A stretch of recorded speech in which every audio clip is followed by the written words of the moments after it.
तर नमस्कार मंडळी, मी फिशरमॅन तेजस. तर मंडळी आता मी तुमका दाखवते कशा प्रकारे मी पलटी तयार करतो ती. तर चला.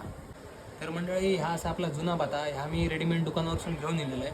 आणि आता लपडा काय झाला ह्या ना म्हणजे ढील झाला दांड्यापासून. असा आपलं दांडो असा म्हणजे वल्लीचं दांडो त्याका असा असा या गोल गोल फिरता.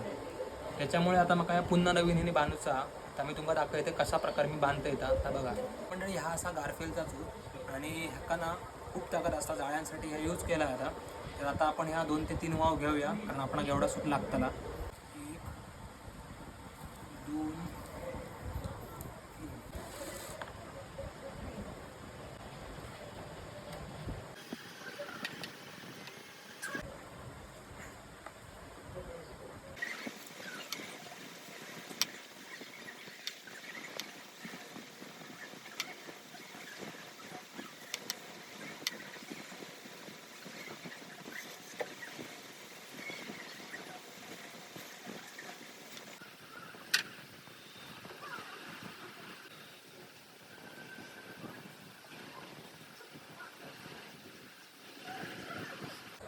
तर मंडळी एका पलटी म्हणतात त्याचं कारण म्हणजे काय, हे जरा छोटे साईजने असतं बघा. ही छोटी आणि छोट्या बोटिंगचा यूज केला आता म्हणजे 10 फूटपर्यंत. आणि जी वल्लो असतात तो जरा एवढं जाड असतं, म्हणजे ही काठी बघा छोटी आणि वल्लो असतं ते एवढ्या जाड काठीचं असतं. आणि त्याचा जर पाता आता आपण मोठ्या साईजने असतं. आणि तुम्ही गाणं ऐकलं असतालच, वल्लव रे नाकवा वल्लव वल्लव.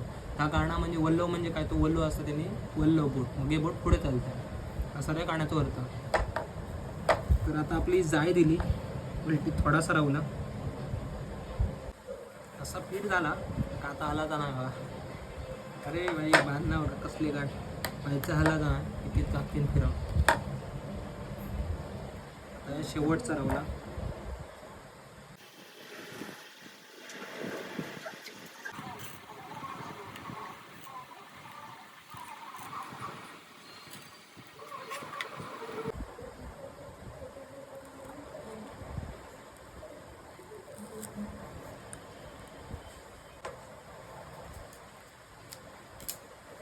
तर मंडळी आपली पलटी फायनली रेडी झाली आहे. तर ही बघा आपली पलटी आहे आणि कसा टाकावला आहे बघा. ह्या एकदम कडक सुद्धा असता, या तुटता नाही पटकन सहज असं. गारपीएलचा म्हणतात या थई नाही जाणार काय थई नाही जाणार, कारण आपल्याला टाकावं तसा एकदम भारी असता. चला मंडळी, जर तुमचा व्हिडिओ आवडला तर नक्की लाईक करा आणि आपल्या यूट्यूब चॅनल नक्की सबस्क्राईब आणि इंस्टा पेजला नक्की फॉलो करून ठेवा. आणि असेच नवनवीन व्हिडिओ आणि नवीन तुमका गोष्टी शिकाक गावतले, जी मासेमारी रिलेटेड असतले ते मी तुमका या चॅनलच्या आणि इंस्टा पेजच्या माध्यमातून तुमका दाखवतले. तर चला, बाय बाय, टेक केअर.